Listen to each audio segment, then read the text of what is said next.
Bonjour à tous et bienvenue pour ce nouveau débriefing. Aujourd'hui, on a le plaisir de recevoir Monsieur Charles de Mercy, qui est un analyste d'un genre assez spécial, puisqu'il a fait une analyse à partir d'outils statistiques et de compétences avancées du discours d'Emmanuel Macron, ou de la lettre ouverte d'Emmanuel Macron qu'il a envoyée, cette lettre qui a fait bien parler d'elle, puisqu'elle avait été envoyée à de multiples rédactions, et on a considéré que cette lettre n'aurait pas dû être envoyée de cette manière-là. Bonjour Charles de Mercy, et, Bon, et merci beaucoup de nous donner un peu de votre temps ce matin. Est-ce que vous pourriez présenter de manière brève, on va dire brève et succincte, vos activités et qu'est-ce qui vous a mené à faire cette analyse de cette lettre?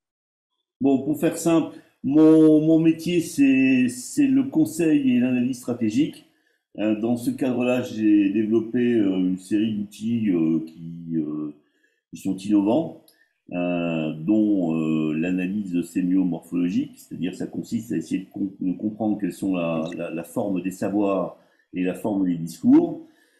Donc ça, je fais ça un peu partout en France, en Europe, à peu près dans tous les secteurs, aussi bien sur des problématiques stratégiques que pour résoudre des problèmes de recherche et développement, résoudre en fait des questions qui sont un peu insolubles. Bon, ça c'est le cadre de mes activités habituelles depuis pratiquement 20 ans.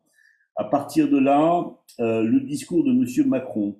En fait, il y a plusieurs choses qui m'ont étonné. La première, c'est qu'effectivement, il a été largement diffusé. La deuxième, c'est qu'il n'a pas suscité de réaction particulière, c'est-à-dire que l'opinion dominante, ça a consisté à dire que c'était un exercice attendu, classique, peut-être même un peu terne pour ceux qui sont pas tout à fait alignés sur Monsieur Macron. Et à partir de là, en fait, j'ai regardé cette lettre-là un peu comme tout le monde, hein, de loin. Et en fait, ce qui m'a apparu assez vite, puisque bon, j'ai quand même l'habitude de passer à travers des discours assez rapidement. Ce qui m'a semblé, c'est qu'effectivement, à la surface des choses, il avait l'air tout à fait classique, donc pas de commentaire. Il y a simplement un concept qui a retenu mon attention, c'était Europe puissance. Je me suis dit c'est intéressant, c'est un peu bizarre, c'est-à-dire qu'on a quelque chose qui est très lisse à la surface, et puis il y a ce concept-là qui était en fait la seule nouveauté. Si vous regardez bien. Donc à Donc là, partir on a mis la lettre de candidature de M. Macron. C'est une lettre plutôt qu'un discours. Vous la décrivez comme ayant 979 mots, 6094 caractères. Donc, on en publie le texte intégral.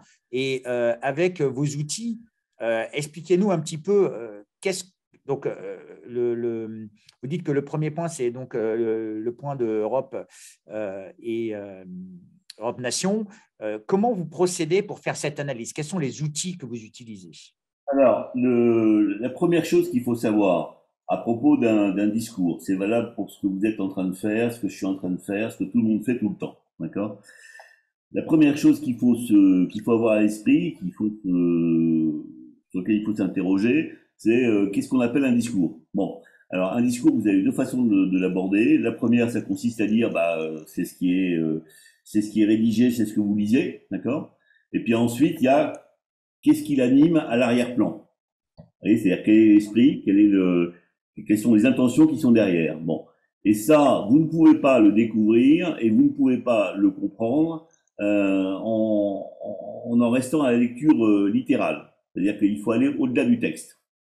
C'est la base, si vous voulez, de l'analyse pour essayer de comprendre comment dire, le sens d'un texte ou d'un savoir.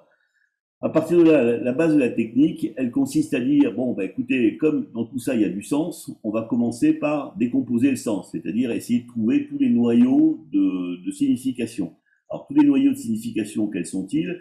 Bah, c'est très simplement tous les termes qui sont utilisés. Donc, si on prend le début du courrier, si vous le mettez comment dire, au début, vous allez voir qu'il y a un noyau de signification qui s'appelle compatriote. Il y en a un autre juste après qui s'appelle épreuve, terrorisme, pandémie. Donc, la première étape, ça consiste à simplement repérer en fait tous ces noyaux de signification et comment dire, de les rassembler. Donc, c'est pour ça que dans le document que vous avez, la première étape, c'est ce qui est appelé une compression.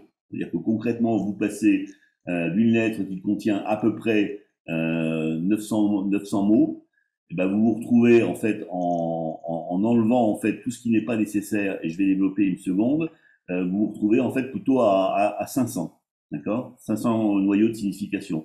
L'intérêt, c'est que du coup, vous avez en fait un corpus qui est beaucoup plus manipulable, parce que au lieu d'avoir en fait ces noyaux de signification qui sont noyés parmi des phrases, des jonctions, etc., vous n'avez que l'essentiel du texte. Bon, ça c'est le premier point. Alors à partir de là, comment on passe du texte original à la compression? Alors c'est indiqué en fait dans les précisions, mais c'est assez simple en fait. Ça consiste à extraire tous les concepts avec simplement quelques petites règles élémentaires. La première, c'est que vous enlevez tout ce qui est redondant. Donc là, par exemple, dans le texte, vous avez l'exemple du mot grâce qui est pris. Donc s'il est dit 10 fois, c'est pas la peine de le mettre 10 fois, vous le mettez une fois. Ensuite, vous pouvez avoir des expressions qui sont composées. Bon, typiquement, c'est quand M. Macron parle d'une nouvelle époque française et européenne. Là, en fait, en réalité, vous avez deux noyaux de signification. Vous avez nouvelle époque française, nouvelle époque européenne. Et comme il va s'agir en fait d'essayer de créer tous les liens, il vaut mieux avoir une base qui est simple mais qui est juste. Donc typiquement quand Monsieur Macron écrit le chômage est au plus bas, et en plus il ajoute un certain nombre de qualificatifs, il suffit de dire chômage au plus bas, vous voyez. Donc c'est une réduction, simplification, compression, simplement pour arriver en fait à un matériel qui peut être travaillé de manière assez simple. Simplement, à chaque fois, c'est le point important, c'est qu'il ne manque rien, rien n'est modifié, il n'y a pas de modification de sens. Voilà. Donc, c'est un processus, si vous voulez, j'ai envie de vous dire, comme dans une cuisine pour une ménagère, quand elle prend je ne sais pas moi, un jus de courbouillon, elle le fait cuire et elle arrive à quelque chose de plus compact, quoi. Donc ça, Une réduction. Voilà, c'est une réduction. Et donc, la prochaine étape, c'est donc? Alors, une fois qu'on a fait ça, la question, c'est la question du sens. Donc, comment les choses s'organisent? C'est-à-dire, c'est quoi ce qu'on peut dire de manière assez simple en disant, c'est quoi les idées principales? Donc, à partir de là, la troisième étape, qui est dans le document appelé réorganisation des concepts utilisés par M. Macron, ben, ça consiste en fait à passer en revue tout le texte et essayer de dresser des thématiques. Et alors, comment ces thématiques elles sont dressées? Bah, alors là, c'est un point très important, c'est la dimension normative du langage. C'est-à-dire que donc, on se retrouve avec 500 noyaux de signification et on va jouer à un jeu qui s'appelle les carottes avec les carottes et les serviettes avec les serviettes. Donc, dans les 500, on va les passer au filtre de multiples étapes et on va essayer de se dire, bon, bah, où sont les serviettes, où sont les carottes et comment on fait les tas. Bon, typiquement, par exemple, vous avez un premier tas qui sort assez rapidement, à la fois quand vous lisez la lettre et quand vous lisez la réduction de sa lettre. Vous avez avant toute une thématique autour de l'Europe. Donc, vous regroupez toutes les choses qui parlent d'Europe. Et ensuite, quand vous faites la même chose à partir d'une thématique qui sort évidemment et qui se comprend bien, qui est la France, là, vous vous apercevez que vous avez toute une série de termes qui ont un rapport avec la France. Donc, là, il faudrait remonter un peu, pardon. Voilà, vous avez un art de vivre, millénaire, enraciné, une histoire, la métropole, une culture, une grande nation, une belle et grande aventure collective. Donc, tout ça, si vous voulez, sous différents rapports, sous différents registres, ça parle de quelque chose qui s'appelle la France. Donc, si vous voulez, assez rapidement, à partir des 500 noyaux de signification, vous arrivez à établir un certain nombre de thématiques et vous regroupez tous les noyaux autour de ça. Donc là, le bilan auquel vous arrivez, c'est 8 axes, ok, sachant que selon les cas, il peut y en avoir de 6 à 10, 12 en général, pas davantage, ce qui est déjà beaucoup si vous y réfléchissez, c'est-à-dire dans 1000 mots, arriver à faire passer 10, 12 idées, c'est beaucoup, et ça donne ce résultat-là. Donc vous arrivez à cette thématisation du discours. Alors, une fois qu'on a dit ça, donc c'est l'étape suivante qui est déjà signalée en bas du texte tel que vous le montrez, c'est de vous dire, bon, j'ai fait des tas, qui sont des tas de serviettes, des tas de carottes, etc. Et de quoi parle chacun des tas? Et là, en termes techniques, on franchit un niveau logique, c'est-à-dire qu'on va faire une espèce de synthèse par abduction, si on doit prendre le mot savant. Et ça se traduit par un jeu très simple, au fond des choses, qui consiste à dire, par exemple, prenons peut-être la thématique alliance, enfin, comment dire, européenne, parce que c'est la plus simple. On va la comprendre tout de suite, ces trois lignes. C'est la première. Voilà. Là, on va faire l'exercice ensemble si vous voulez, parce que n'importe qui peut le faire, c'est important. C'est si je vous parle de quelque chose qui est une réponse européenne, ça parle de vivre à l'étranger, d'Europe puissance, d'autres, de noms, de nouvelle époque européenne, de pays d'Europe, de principaux voisins, de démocratie et de rencontres, de quoi ça peut parler tout ça? Bon, si vous faites 2-3 fois l'exercice, vous allez comprendre que ça parle de quelque chose qui est une alliance européenne. Alors, la formulation qui a été adoptée la plus neutre possible, c'est important, parce qu'il y a différentes façons d'exprimer cette idée-là. Il faut arriver sur la chose qui est la plus neutre. Donc voilà, donc ça c'est le jeu de l'éléphant, où pour chaque thématique, qui regroupe donc tous les noyaux de signification, on pose à chaque fois la question, si je vous parle de quelque chose qui est gros, gris, avec des oreilles et une trompe, qu'est-ce que c'est? Et très rapidement, vous arrivez à des concepts intégrateurs que vous voyez en bleu ici, qui sont Alliance européenne. Peut-être qu'on peut aller en bas, on va les voir. Et à l'arrivée, est-ce qu'on peut s'arrêter sur être intraitable? C'est intéressant parce que c'est un bon exemple. Juste après, voilà. Là, quand vous voyez par exemple un ensemble de noyaux de signification, donc des carottes, pour prendre mon truc, qui parlent de ne pas se reposer, de se défendre, de ne pas se tromper, de faire preuve de lucidité, de préserver, de faire avancer, de ne pas se laisser imposer, de reconquête, d'attaquer à la racine, de rien céder, d'être inlassable, de renforcer, de réduire le déficit, de gendarmes, de nos forces de sécurité, etc. Tout ça, ça parle d'un truc qui s'appelle une position quand même de force dans le monde et vis-à-vis des autres. Donc, la façon de résumer ça de manière assez neutre et juste, c'est de dire on va être intraitable. On ne se fait plus marcher sur les pieds, etc. C'est factuel, c'est ni positif ni négatif, c'est une position dans le monde. Voilà. Et juste au-dessus, vous avez un bon exemple aussi avec le basculement du monde. C'est que si je vous parle là tout de suite de changement climatique, de guerre en Europe, de transformation technologique, d'inégalité, d'épreuves, de quelque chose qui est assez remarquable, de terrorisme, de menaces, de siècles, d'accumulation de crises, de transition démographique, de pandémie, de retour de la violence, de bouleversement, de dérèglement du monde, bon, de quoi ça parle, tout ça? Si je l'exprime de manière triviale, je vais vous dire c'est le grand bazar. Si je le dis de manière un peu analytique et un peu corporate, ça veut dire le monde est en train de basculer. Voilà. Donc, vous voyez, le jeu d'éléphant, c'est quelque chose en fait qu'on fait tous sans arrêt tous les jours. Et ça, c'est fait de manière manuelle, c'est fait de manière automatique, c'est fait Il y a un mélange des deux, c'est-à-dire que, si vous voulez, actuellement, les machines sont... Parce que le problème, c'est l'enjeu, c'est la relation des concepts, d'accord?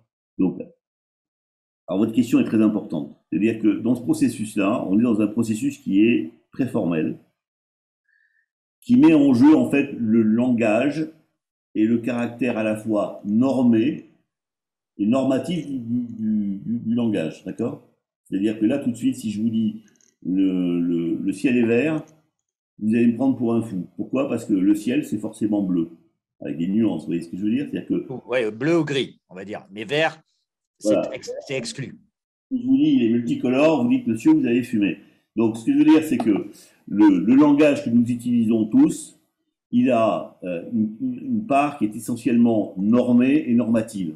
Donc, le rapprochement de concepts, ou là en l'occurrence de noyaux de signification, c'est quelque chose qui est relativement standard. Notre part de subjectivité, elle est secondaire par rapport aux règles que nous utilisons. Et s'il n'y avait pas ces règles, on ne pourrait pas se comprendre. D'accord? Donc, ça, c'est valable au niveau du recrutement et c'est également valable au niveau de l'intégration, de la synthèse, le jeu de l'éléphant. Simplement, si vous voulez, les machines actuellement, elles sont capables d'établir un certain nombre comment dire, une corrélation qui est assez forte, mais pas complète. Donc ça veut dire que pour chacun en fait des sujets, vous êtes obligé de travailler sur comment dire, différentes possibilités et essayer de trouver en finale, et c'est là où il faut réfléchir, il faut travailler pour être clair, vous êtes obligé de trouver en fait le concept qui est à la fois le plus intégrateur, le le plus juste et le plus neutre. Par exemple. Donc, ce qui veut dire que la machine peut regrouper les mots, mais le concept comme nouveau départ, par exemple, c'est une interprétation que vous faites. Pas tout à fait, c'est-à-dire que les machines sont également capables de vous dire tout ça, ça part d'un certain nombre d'idées, d'accord? Ouais. Maintenant, c'est quoi la plus juste? Bon, et par exemple, prenez nouveau départ, c'est intéressant. Si vous reprenez tous les termes, vous dites, bon, ça peut parler au choix de nouveau départ, ça peut parler de nouvelle aventure, ça peut parler de recommencement. Vous voyez ce que je veux dire? Bon, tout ça, ce sont des concepts qui sont relativement proches, qui sont associés. La question qui se pose, et ça, la machine ne sait pas le traiter, c'est de dire à un moment donné, qu'est-ce qui vaut mieux? Est-ce qu'on parle de recommencement? Est-ce qu'on parle de nouveau départ? Ou est-ce qu'on parle d'une nouvelle aventure? Bon, si vous voulez être neutre, vous dites nouveau départ. Et par ailleurs compréhensible par n'importe qui, vous voyez ce que je veux dire? Voilà. Donc c'est comment dire, c'est de la... À ce niveau-là, on est dans de la recherche assistée par ordinateur, vous voyez ce que je veux dire? D'accord. La machine vous donne comment Et dire, donc, après, une fois que vous avez fait cela, vous en faites donc, vous avez donc des thématiques. En l'occurrence, là, on peut voir que dans le discours d'Emmanuel Macron, les thématiques importantes étaient donc l'Alliance européenne, l'identité française, le basculement du monde, être intraitable, pardon, tirer un trait sur le passé, l'unité républicaine, un nouveau départ, peut-être un deuxième mandat, devenir une puissance. Donc, c'est un espoir pour la France. Et vous en faites cette analyse et que vous proposez dans ce résumé qui est ici avec une pondération. C'est ça? c'est ça. Alors, la petite précision. Donc là, vous avez en fait ce qu'on va appeler de manière assez simple les 8 thématiques du discours. Bon. Première remarque. La première, c'est que, puisque c'est une question qui est parfaitement légitime, qui pose la question de la rigueur du travail, c'est que si vous reprenez la lettre de Monsieur Macron et que vous avez dans une main son discours en train de le lire, dans l'autre main les 8 concepts, vous allez les retrouver sans arrêt. D'accord? Donc de ce point de vue-là, on a ce que vous voyez là, en fait, les 8 concepts, il y a un effet synthétique. Mais on n'a rien retranché, on n'a rien ajouté. D'accord? Alors ensuite, deuxième remarque sur le pourcentage, en fait, de chaque concept dans le discours. Bon, ce qu'il faut considérer là, c'est que 2 choses. La première, c'est qu'il y a un nombre qui est donné, puisque ça, c'est calculable. Okay, donc, typiquement, la thématique européenne, c'est 3,3% des concepts sur 512. Être intraitable, ce qui montre quand même quelque chose, c'est plutôt 20%. Donc ça, on est sur une donnée objective. Maintenant, cette donnée-là, elle a un caractère qui est indicatif. Pourquoi? Parce que nous sommes en présence d'un savoir ou d'un discours et ce sont des objets qui sont animés par du sens. Donc ça veut dire quoi? Et c'est précisé dans la note. Ça veut dire que dans le domaine de la signification, vous pouvez avoir 3 mots qui ont bien plus de poids qu'un paragraphe. Donc ça, si vous voulez, cette dimension quantitative, il faut la prendre à titre indicatif. Ça aide à réfléchir, mais vous ne pouvez pas dire que parce que un concept qui s'appelle l'Alliance européenne ne représente que 3,3% du discours, n'a aucun intérêt et est secondaire. Parce que derrière, encore une fois, la deuxième question qui va arriver juste après, c'est de dire, OK, vous avez 8 thématiques. Maintenant, la question, c'est comment elles fonctionnent ensemble. Parce que ça, c'est un point qui est fondamental. Et de dire, à un moment donné, une fois que vous avez un discours, un savoir, et que vous avez 8 thématiques, soit vous dites tout ça n'a aucune cohérence, et ce sont 8 thématiques comme des cajots de pommes et de poires pour le coup sur un marché, d'accord, que ça n'a pas vraiment de rapport, ou alors vous dites il y a une relation. Donc il va falloir établir ces relations, et c'est pour ça que vous ne pouvez pas considérer que le poids d'une dimension d'un discours, une thématique, détermine sa place. Vous voyez ce que je veux dire? C'est tout ça le rapport. Donc, c'est très clair. Le fait que l'Alliance européenne ne représente que 3,3% des concepts ne veut pas dire que ce n'est pas un élément prépondérant de son discours. C'est un élément. D'ailleurs, on va le voir. L'analyse montre qu'effectivement, la question européenne dans l'esprit de M. Macron, c'est surtout un instrument. Donc, ça aide à réfléchir, si vous voulez. Mais par contre, quand vous voyez la thématique ou la synthèse être intraitable qui pèse 20%, vous comprenez que M. Macron n'a pas décidé d'être commode. Oui, tout à fait. Voilà. Alors, on passe à la 5e étape. Donc, on est, pour remettre toujours les choses à la base et bien comprendre ce qui se passe, on est donc sur un discours où on passe de 900 mots à 500 concepts. De 500 concepts, on part à 8 thématiques. La question, c'est comment elles s'organisent, c'est quoi les relations. Bon, donc là, c'est un peu comment dire, un jeu de tiercé, quoi. C'est-à-dire qu'en fait, il faut assembler comment dire, les différentes thématiques de sorte que, c'est l'idée centrale, elles s'engendrent l'une l'autre, d'accord. C'est-à-dire que si vous dites, je suis sur un nouveau départ, tirer un trait sur le passé, ça marche dans les deux sens, d'accord. C'est que si vous tirez sur le passé, vous faites un nouveau départ. Si vous faites un nouveau départ, vous tirez un trait sur le passé. Bon, pareil pour unité républicaine et intraitable. Donc ça vous permet en fait de commencer à créer la cohérence du discours et voir comment il fonctionne. Bon, et là, ce que vous voyez, c'est que de manière latérale, euh, l'identité française, elle est mise en opposition avec tirer un trait sur le passé, c'est directement en lié. L'Alliance européenne et l'unité républicaine, c'est également mis en opposition. Pourquoi? Parce que à un moment donné, il va falloir emmener ce pays dans une unité européenne, d'accord. Bon, et pour faire ça, on peut pas y aller en désordre. Il faut l'unité, il faut qu'à l'intérieur du pays, il y ait l'unité pour faire ça. Sinon, vous n'y arriverez jamais. Bon, et ensuite, quand vous êtes dans un schéma où vous voulez basculer le monde, vous êtes aussi un petit peu intraitable, parce que basculer le monde en étant sympathique et ouvert, tout ce que vous voulez, ça marche pas. Et finalement, vous avez à la fois la complémentarité et l'opposition sur je suis là pour un nouveau départ, donc ma nécessité, c'est de devenir une puissance. Parce que là aussi, si vous êtes dans un nouveau départ et que vous y allez, pardonnez-moi l'expression, en vrac, ça va pas le faire. Donc, il va falloir être un peu costaud. Voilà. Donc là, vous commencez à voir les liens. Donc ça donne, si vous voulez, la structure du discours, pardon, et la façon dont il fonctionne.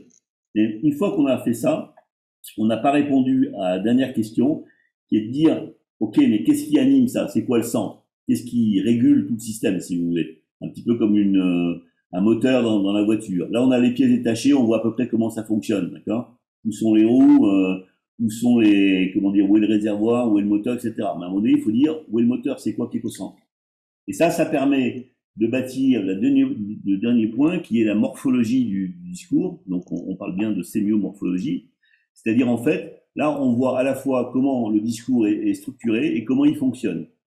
Et c'est là où on peut commencer à réfléchir à la signification. C'est-à-dire que à l'étape d'avant, on a un certain nombre de thématiques. On dit, tiens, ça parle d'Europe, ça parle de tirer un trait sur le passé, ça parle d'un nouveau départ. OK, mais tout ça, comment ça fonctionne? Et là, on le voit assez nettement. C'est-à-dire que vous avez en fait au centre le nouveau départ. Alors pourquoi il est au centre? C'est parce que si vous voulez un nouveau départ, ça va permettre de travailler l'identité française, ça va permettre de tirer un trait sur le passé, ça va permettre de se projeter sur une alliance européenne, ça va imposer l'unité républicaine. Si vous êtes sur un nouveau départ, vous êtes obligé également d'être un peu intraitable. Vous avez fait un choix, vous voyez. À un moment donné, vous avancez, d'accord. Et pourquoi vous faites un nouveau départ? Ça, c'est les causalités. C'est que votre boulot, à un moment donné, c'est de dire, c'est vous affirmer dans le monde, donc c'est devenir une puissance. Et par ailleurs, on va le voir, vous n'êtes pas là pour rigoler, vous êtes là pour basculer le monde. Voilà. Alors, ça, c'est le schéma général où on voit bien qu'en fait, le nouveau départ, c'est le centre qui articule toutes les dimensions, les 8 thématiques, et par lequel, en fait, tout passe. OK. Et puis ensuite, c'est là où on voit également la vraie cohérence du discours, c'est que ça fonctionne à l'intérieur en réciprocité. C'est-à-dire qu'à un moment donné, si vous voulez bâtir une alliance européenne, il va falloir tirer un trait sur le passé, d'accord? Parce qu'aujourd'hui, l'Europe est plutôt un grand Mais marché. c'est dans le cas de M. Macron, un nouveau départ, il est déjà président. Donc, c'est-à-dire que comment pourrions-nous l'interpréter? C'est-à-dire qu'il demande à ce qu'on le considère comme étant dans une nouvelle phase de son quinquennat. C'est un nouveau départ pour lui-même. C'est quoi? Comment vous l'interpréterez-vous? C'est là où c'est intéressant et on rentre dans l'interprétation. Là, pour le coup, c'est-à-dire que une fois qu'on a fixé le sens, la dynamique, la morphologie du discours, la question c'est, on passe sur un autre niveau qui est de dire qu'est-ce que ça veut dire tout ça. Bon. Parce qu'un nouveau départ, on aurait pu dire que La République en marche en 2017, c'était un nouveau départ. C'était un des éléments clés de ces communications. On ne fait plus de la politique comme avant. On a vu l'explosion, on va dire, de la gauche. Aujourd'hui, on voit une forme d'explosion de la droite. Donc, c'était un nouveau départ. Et dans les derniers mois, on a même entendu parler d'extrême droite, d'extrême gauche et d'extrême centre au travers de l'exercice de la politique qu'on pourrait appeler être intraitable, puisqu'on a vu un gouvernement assez intraitable et même parfois unilatéral dans ses décisions. Tout à fait. Alors, là, il faut revenir, si vous voulez, au principe de réalité, c'est-à-dire qu'est-ce qui se passe, et essayer de rapprocher les choses. Alors, le schéma a glissé. Ah oui, Mais pardon. euh, comment dire, le principe de réalité, c'est que M. Macron, et c'est là où je pense qu'il va surprendre à un degré qu'on n'imagine pas, c'est que M. Macron, c'est plus un. Pardonnez-moi, j'ai l'habitude de m'exprimer de manière un peu directe. Mais M. Macron, ce n'est plus un perdreau de l'année. D'accord. Vous pouvez dire ça en 2017, en 2022, on ne peut pas le dire. Et surtout que les 5 ans ont été denses. Donc, c'est très étonnant de voir un nouveau départ. Bon. Dans le sens où, à un moment donné, l'autre chose qu'il faut considérer, c'est que M. Macron a écrit un discours où il s'exprime à la fois comme candidat, comme président de la République, qu'il le veuille ou non, et comme individu. Vous voyez, nouveau départ, il y a tout ça là-dedans. C'est à la fois lui, le pays et sa position de candidat. Donc on se retrouve dans une situation où un nouveau départ, ça signifie tout simplement une rupture. C'est qu'à un moment donné, sans le dire, M. Macron considère que le passé, c'est le passé. D'ailleurs, il le dit juste après avec tirer un trait sur le passé. Et il va falloir tout changer. C'est ça l'idée. Donc c'est là où il va surprendre M. Macron, c'est que il n'est pas là pour refaire un set comme il vient de le faire. Et ça, c'est une indication importante parce que si vous voulez, on est dans une élection où vous avez des gens qui se disent je vais voter pour lui parce qu'il va faire la même chose en mieux. Vous avez des opposants qui vont dire je vote contre lui parce qu'il va faire pire. Et je pense que les deux partis font fausse route. C'est-à-dire qu'il va ni faire mieux, ni faire pire, il va faire tout à fait autre chose. Et ça s'appelle un nouveau départ. Donc ça, c'est le centre. Après, si vous voulez, je peux vous commenter la suite du schéma. Mais c'est vraiment la première chose à retenir, c'est de Mais dire… allez-y, parce que moi, je trouve que c'est intéressant. Donc, en fin de compte, c'est pas un nouveau départ comme en 2017, c'est une véritable rupture, quelque part. Il y a la rupture, M. Macron. Il va clairement à la rupture. Alors, une fois qu'on a dit ça, bien sûr, il faut considérer que il n'est pas seul au monde, qu'il y aura des forces contraires, il va devoir composer, etc. D'accord. C'est pour ça que le concept de nouveau départ est intéressant. On n'a pas indiqué rupture, mais ça parle de rupture. Alors la question qui va se poser dans l'hypothèse où il est élu, c'est de dire quelle va être l'intensité de ce nouveau départ, quel va être le degré de la rupture. Bon, et alors c'est là où il faut regarder ce qu'il y a autour. Quand vous regardez ce qu'il y a autour, vous voyez bien quand même que le nouveau départ, c'est pas quelque chose pour plaisanter. Parce qu'il s'agit de tirer un trait sur le passé. Et ça, il le dit dans sa lettre quand il dit qu'il faut arrêter de ressasser, etc. D'accord. Donc, si on simplifie, on amplifie, on va dire, tous les gens qui sont des patriotes nationalistes traditionnels, ils vont avoir un problème, vous voyez. C'est-à-dire que M. Macron, ça l'intéresse pas, ça, vraiment. Le passé, il le considère, mais c'est plutôt pour l'oublier, d'accord. Ensuite, son propos, c'est d'être intraitable, et on a vu que cet item-là, il pèse très très lourd dans son discours, on est à près de 20%. Donc, tous ceux qui ont trouvé que M. Macron n'était pas très conciliant sur les affaires de retraite, sur les affaires de gilets jaunes, etc., on a vu que le début, là. Parce qu'il y a 5 ans, il démarrait dans le boulot, maintenant il est installé, il sait comment ça marche. Donc, être intraitable, ça va pas être à moitié. Bon. Ensuite, vous avez la volonté qui est de devenir une puissance. On va en parler parce que ça, c'est un problème central pour la France. Donc là aussi, c'est la contrepartie. C'est pourquoi je suis intraitable. c'est que j'ai décidé de faire valoir mes vues. Autre item beaucoup plus stratégique et beaucoup plus qui pose question, c'est de dire Monsieur Macron, il est plutôt là pour basculer le monde ou renverser la table, vous voyez. Et pour ça, il a besoin de faire une unité républicaine, dont il parlait déjà d'ailleurs sur TF1 hier soir. C'est-à-dire qu'il y a un moment donné, si vous voulez, quand on est là, si vous comprenez, entre tirer un trait, être un table, devenir une puissance et basculer le monde, vous allez au combat. C'est ça l'idée. Hein. Bon. Donc pour aller au combat, vous avez besoin de faire une unité républicaine. Et dès hier soir, M. Macron sur TF1 en parlait, en disant, écoutez, on est d'accord, pas d'accord, mais il va falloir qu'on se rassemble. C'est ça dont il parle. Alors la question, c'est quelle est l'intensité de l'unité républicaine. Mais là aussi, si vous voulez, toute la logique de on discute, on se met d'accord, il y a des partis différents et tout ça progresse par consensus à l'allemande, pardon, ça fonctionne plus, vous voyez. On est plutôt un pour tous pour un. Bon, tous derrière moi. Et la finalité de l'opération, c'est quoi? C'est une alliance européenne, il va falloir en parler, qui va reformater l'identité française. Alors, c'est là où il y a une vraie question dans ce nouveau départ, c'est de dire, c'est quand même étrange à savoir que vous avez quelque chose qui parle quand même beaucoup de volonté et de puissance, de rupture, qui aboutit à une alliance européenne. Et en même temps, quand vous regardez le discours, il y a très peu d'items sur l'Europe. Très peu. On est à 3%. Donc la question, c'est qu'est-ce que ça veut dire un discours où vous avez que de la puissance et en même temps, le poids d'application, il représente 3% du discours. Ben, la réponse, c'est un schéma de causalité. Ça consiste à dire M. Macron veut une France qui règne sur l'Europe. C'est ça que ça veut dire.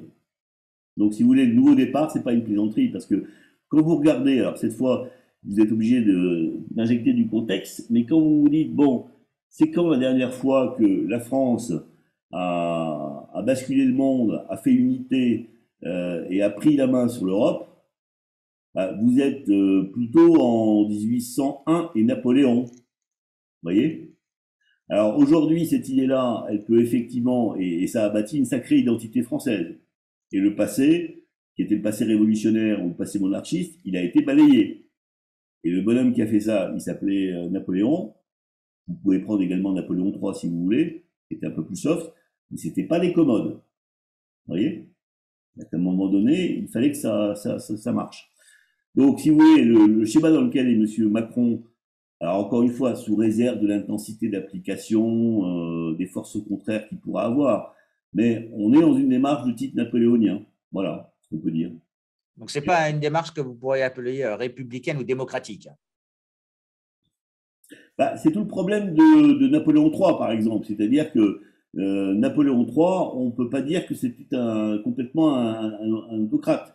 Même Napoléon, dont on a aujourd'hui bâti la figure qu'on connaît, il devait, si vous voulez, composer avec un certain nombre de forces internes. D'accord? Donc ça, c'est le problème de l'intensité de ce que ça va donner. Mais quelque part, on pourrait se poser la question c'est quand même louable d'essayer d'établir la France comme étant une nouvelle puissance et de jouer un rôle prépondérant. C'est louable, ce genre de choses. Mais est-ce que c'est réaliste? Là, il y a plusieurs réponses à faire. La première, c'est est-ce que c'est louable? Ça dépend de votre vision du monde. C'est-à-dire que si vous êtes dans des visions du monde où vous pensez que vous devez être essentiellement coopératif et pacifique, vous vivez très bien comme un pays comme la Suisse et vous voulez rien imposer à personne. D'accord? Bon. Maintenant, effectivement, si vous regardez l'histoire de la France, c'est plutôt l'histoire d'une puissance qui émerge et qui s'impose. Donc, si vous me demandez, moi je répondrais plutôt comme ça à cette question, c'est de dire faire de la France une puissance dominante, parce que c'est de ça dont on parle, c'est plutôt effectivement dans son histoire. Donc ça n'a rien d'incohérent. C'est un processus qui est pas rigolo, c'est un processus qui secoue très fort, mais ça n'a rien d'incohérent, si vous voulez. On l'a un peu oublié depuis 1940, mais faut quand même se rappeler qu'il y a simplement un siècle c'est pas beaucoup, hein, c'est un peu plus de 2 générations, la France était la première puissance du monde. Donc si vous voulez, l'intention de M. Macron, elle n'a rien de complètement fou et de complètement incohérent. Si vous vous remettez à l'époque de Napoléon, ça a eu lieu. Si vous mettez encore 2 siècles avant, enfin 1 siècle avant, à l'époque de Louis XIV, ça a également eu lieu. Donc, si vous voulez, l'idée que la France soit une puissance dominante de l'Europe, c'est quelque chose qui est inscrit dans son histoire. En général, ça secoue.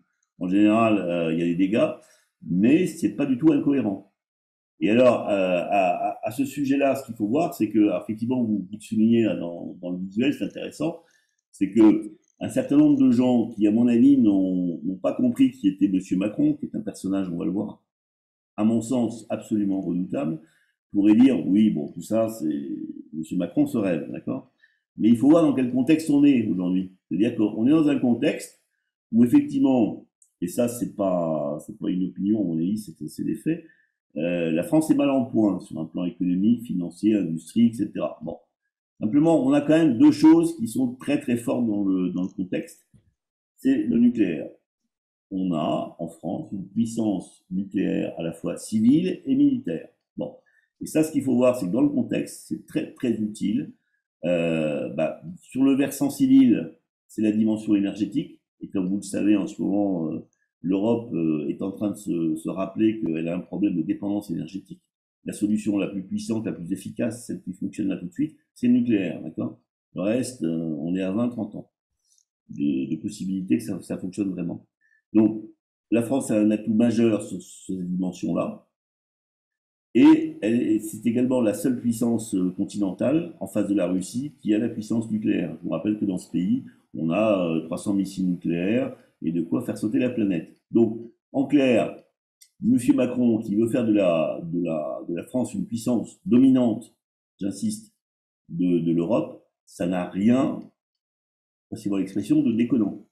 Ça correspond à son histoire, et dans le moment, il a les 2 leviers qu'il faut pour ça. Donc, à partir de là, la question, c'est de dire comment l'Europe et les différents pays européens vont prendre ça. Alors, sachant que, bien sûr, la question stratégique, c'est que quand vous commencez à vouloir bâtir une puissance, et une puissance qui ne plaisante pas, vous avez forcément des risques de friction assez importants avec les puissances autour, c'est-à-dire sur le continent européen, c'est la Russie. Stratégiquement, c'est également des frictions avec les USA, parce que je vous rappelle qu'au centre, il y a un nouveau départ. Le nouveau départ, c'est à la fois pour Monsieur le Président, Monsieur Macron et ce pays. Bon, donc la relation aux États-Unis est une relation, on va dire, d'alliance, de coopération, certains diront un peu de soumission. Ça aussi, ça risque de secouer très fort. Et ce ne serait pas la première fois. Je vous renvoie à Monsieur de Gaulle quand, à un moment donné, il a expliqué aux Américains en 66 qu'il fallait partir. Bon, donc c'est déjà arrivé en France que je vous raconte. Donc, il risque d'y avoir des frictions avec les autres empires ou nations très puissantes. Et puis également, vous avez la question de l'Angleterre, parce que l'Angleterre, là, vous avez 1000 ans d'histoire. Et l'Angleterre, chaque fois que vous avez une puissance un peu trop forte qui émerge près de ses côtes, en général, ça a tendance à tendre les Anglais très très vite, quoi. Ils n'aiment pas ça. Donc, si vous voulez, en fait, ce qu'on est en train de dire là, c'est que le nouveau départ, c'est pour devenir une puissance. Ça va faire de la friction. Et sachant que, bien entendu, dans la question de la friction, vous avez tous les autres pays européens. Parce que si on le dit de manière un peu directe, le boulot de M. Macron, ça va être de soumettre tous les pays à sa puissance. Et là, encore une fois, le contexte ne lui est pas défavorable. Il a une industrie en vrac, il n'a pas beaucoup d'argent, mais il a la puissance. Voilà.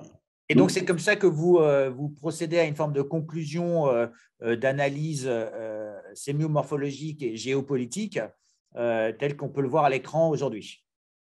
Oui, c'est-à-dire que là, le point important, c'est que, si on doit résumer, on rapproche la structure d'un discours, son intention, son désir et le contexte. Bon, donc là, si vous voulez, je pense que si vous reprenez les trucs point par point, le sujet sur lequel on peut discuter, c'est l'intensité des choses, à savoir, est-ce que le nouveau départ sera une rupture radicale, une rupture progressive, ou une rupture qui va être cadencée tranquillement, tout le monde va s'y faire, ok, typiquement. Est-ce que monsieur Macron va être beaucoup plus intraitable qu'il y a été, ok, jusqu'à présent. Ça dépend si vous êtes gilet jaune ou si vous êtes cadre supérieur dans le CAC 40, vous voyez. Bon, donc tout ça, ça peut être des nuances d'application. Mais Le point central, c'est que quand vous prenez en fait la structure du discours, ce qui porte son désir et la réalité, je ne vois pas comment vous tirez d'autres conclusions que celles dont je parle. Par contre, il y a un point qui est important. Alors moi, ça a été ma vraie découverte, je vous le dis, parce que je ne suis pas du tout impliqué dans des considérations, on va dire, politiques immédiates. Donc, j'ai pas de carte de parti, je milite pas. Je dois d'ailleurs confesser que il m'arrive de voter de manière intermittente en fonction de ce que je peux faire. Mais ce qui m'a vraiment frappé, c'est que je pense vraiment que, alors je précise que c'est pas péjoratif ou mélioratif, c'est que je pense que M. Macron est un maître manipulateur, c'est quelqu'un d'absolument redoutable. Alors ça, c'est un point qui est important parce que, si vous voulez, deux choses. La première, c'est que, au regard de son historique, d'accord, où on a passé son temps à dire, je pense que je dis des choses qui sont banales de ce point de vue-là, mais d'où est-ce qu'il sort, d'où est-ce qu'il vient, il est tout jeune, il sait pas faire, etc. Et puis il fait pas de temps en temps des trucs qu'on n'aime pas. À l'arrivée, quand vous regardez au bout de 5 ans, il s'est pas mal débrouillé, hein, y compris dans des situations tout à fait critiques. Je me rappelle qu'en 1er décembre 2018, la République française a failli sauter. Tout ça s'est passé. Et vous prenez tous les faits majeurs qui sont passés, c'est passé. Donc je pense que M. Macron est quelqu'un d'absolument redoutable, qui est complètement sous-estimé de ce point de vue-là. Alors il y a un certain nombre de journalistes comme Marc Level qui en ont parlé depuis 2-3 ans, mais je pense vraiment qu'il est tout à fait redoutable. C'est-à-dire qu'en clair, en résumé, il va prendre un nouveau départ, il est là pour faire que la France domine l'Europe, et c'est un maître manipulateur. Alors pourquoi je dis ça? Parce que, à un moment donné, c'est le principe de réalité, c'est qu'il faut quand même considérer que ce monsieur-là, excusez-moi, je ne vais pas faire preuve de déférence en parlant de monsieur le président, mais je peux le faire si vous voulez. Et ce monsieur-là, il envoie un courrier à peut-être 15 millions de personnes diffusées partout. Tout le monde regarde ce courrier-là et dit c'est banal, c'est attendu, etc.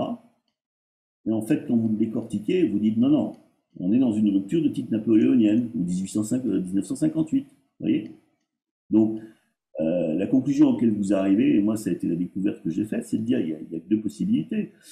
Soit dans ce pays, tous les médias sont complètement anesthésiés et personne ne voit rien, ou soit à un moment donné, vous avez affaire à quelqu'un de particulièrement redoutable qui est capable de vous dire quelque chose de tout à fait singulier, à savoir je vais à la rupture, je vais faire en sorte que ce pays domine l'Europe, je vous le dis, je vous le laisse entendre, mais je ne le dis pas tout à fait clairement, ça passe comme une lettre banale. Donc moi j'appelle ça un maître manipulateur, si vous voulez. Quelqu'un d'extrêmement doué là-dessus, complètement sous-estimé. Parce que, ça pourrait correspondre à ce que beaucoup d'observateurs appellent le « en même temps ». Donc, en même temps, je vous dis quelque chose et je vous emmène ailleurs, ou comment vous l'interpréteriez? comment dire, c'est le moyen de ça. C'est-à-dire qu'effectivement, je vous dis un peu la chose de la contraire, j'avance, quoi. J'avance masqué, mais j'avance, faut pas se tromper, si vous voulez. C'est-à-dire que c'est là où je pense que, bon, avec ce qui se passe en ce moment, les gens sont en train de reprendre conscience d'une idée qui s'appelle le tragique de l'histoire. C'est-à-dire que tout ça, c'est sérieux, hein. Ça joue avec nos vies, le destin d'un pays, etc. Bon. Et là, vous avez quelqu'un, faut pas se tromper. Il est très doué, il sait ce qu'il fait, il sait comment il y va. Donc, le en même temps, c'est pas juste une plaisanterie. Vous voyez ce que je veux dire? C'est que derrière ça, vous avez quelqu'un qui avance. Et qui est, encore une fois, je pense, très doué. Pourquoi? Parce qu'il arrive quand même à vous faire cette lettre. Si vous voulez, quand vous la prenez de l'extérieur, vous dites, attendez, il est en train de m'annoncer la rupture, là. Il est en train de me dire qu'il est dans un schéma napoléonien. Et il me le dit, et en même temps, je le comprends sans le comprendre, vous voyez? Donc, à quoi on a affaire? On a affaire à quelqu'un qui est particulièrement redoutable. D'accord. Je crois qu'il faut vraiment il faut vraiment s'en méfier au sens où, si vous le prenez au mot, il se dit que des choses pas très, comment dire, avec pas beaucoup de relief, quoi. Mais si vous regardez, c'est quoi le désir, l'intention, la volonté, là, c'est complètement autre chose. Donc voilà, moi je dis simplement, encore une fois, il n'y a pas d'admiration dans mon propos, il n'y a pas de pour, il n'y a pas de contre. Je vous dis simplement, essayez-vous de balancer un courrier à 15 millions d'exemplaires, dire des choses aussi énormes et que personne ne les remarque. C'est quoi l'idée? Parce qu'il y a un dernier point dont je parle dans le document qui est important, c'est que Monsieur Macron, c'est pas vous et moi, ni les téléspectateurs. C'est-à-dire que c'est quelqu'un qui est quand même au sommet d'une montagne de pouvoir. Bon. Donc, quand vous êtes au sommet d'une montagne de pouvoir, ce que vous dites a un sens. C'est-à-dire que c'est là pour être réalisé dans le réel. Vous voyez ce que je veux dire? Donc, à un moment donné, quand Monsieur Macron, sans le dire, vous annonce la rupture, mais c'est bien ça qu'il est en train de préparer, faut pas se tromper. Pour le coup, les mots ont un poids. Ils ont un vrai poids. Ce pas des paroles en l'air. Écoutez, Charles de Mercier, merci beaucoup pour toutes ces explications. Donc, moi, ce que je retiens, c'est que donc vous êtes un expert en analyse sémiomorphologique, que vous avez décomposé le discours d'Emmanuel Macron qui est passé inaperçu. En fait, ce courrier qu'il a envoyé qui est passé de manière inaperçue, vous l'avez décomposé en composantes principales en essayant de regrouper les thématiques. Et à partir de ça, vous en faites une interprétation ou donnez une grille de lecture à nos auditeurs, aux lecteurs de ce courrier, qui est, attention, se cachent dans ce discours certains éléments qui sont fondateurs de quelque chose qui pourrait être beaucoup plus intense que ce qu'il ne paraît. Il est donc important d'en faire une interprétation beaucoup plus profonde que ce qu'on a vu dans la presse aujourd'hui et dans les médias. C'est pour ça que je tenais à vous recevoir, parce que je trouvais que l'analyse était intéressante. Si vous faites l'analyse des prochains discours de M. Macron, n'hésitez pas à nous les envoyer et à revenir à notre antenne de manière à pouvoir en parler. Je trouve que l'approche a énormément de mérite parce que ce qu'elle fait, c'est qu'elle essaye d'amener un mélange de technologie, d'approche sémiologique et une interprétation géopolitique des intentions à l'heure à un moment de l'histoire de la France qui est assez trouble, on va dire, puisqu'on sort d'un confinement, on sort d'une période de virus, il y a un conflit géopolitique en latence avec une guerre très proche de chez nous et qui peut engendrer bien de l'incompréhension de la part de nos concitoyens. Je trouve que c'est intéressant d'avoir une lecture alternative plutôt qu'une lecture simplement journalistique. Merci beaucoup d'avoir pris le temps de venir sur notre antenne. Peut-être le mot de la fin? Un dernier point, pardon, excusez-moi, parce que je voulais insister là-dessus. C'est de dire, ce dont il faut être conscient, parce que c'est ça l'enjeu d'un vote, c'est de dire, à un moment donné, pourquoi vous votez ou contre quoi vous votez. Bon, là, on est face à quelque chose qui s'appelle pour ou contre la rupture, pour ou contre la France puissance européenne, avec tous les impacts du côté de Savasakoué. Il y a un point qu'il faut garder à l'esprit, c'est de dire, cette visée-là, ce but-là, il ne pourra pas se faire sans que dans ce pays, tout soit mis en ordre de bataille. Donc ça veut dire que le temps des discussions, des déchirements, des oppositions, des je traîne les pieds, c'est également parti pour finir. C'est ça dont il faut être conscient, si vous voulez. Vous voyez? Donc la liberté d'expression, tout ce qu'on a pu avoir à entendre par le passé, ça sera peut-être rangé sur une étagère le temps de cette transformation. C'est ce que vous êtes en train de me dire. Donc on va dire le côté unilatéral des prises de décision, de l'absence de discours scientifique sur la gestion de la crise, du tout vaccin, même si jamais ça ne fonctionne pas totalement, du fait qu'on vaccine tout le monde, y compris les enfants, alors qu'il y a des effets secondaires. On doit interpréter ça comme étant une marque d'être intraitable. C'est-à-dire qu'à un moment donné, quand vous êtes dans le nouveau départ, être intraitable, vous voulez devenir une puissance, vous êtes dans le domaine de la volonté.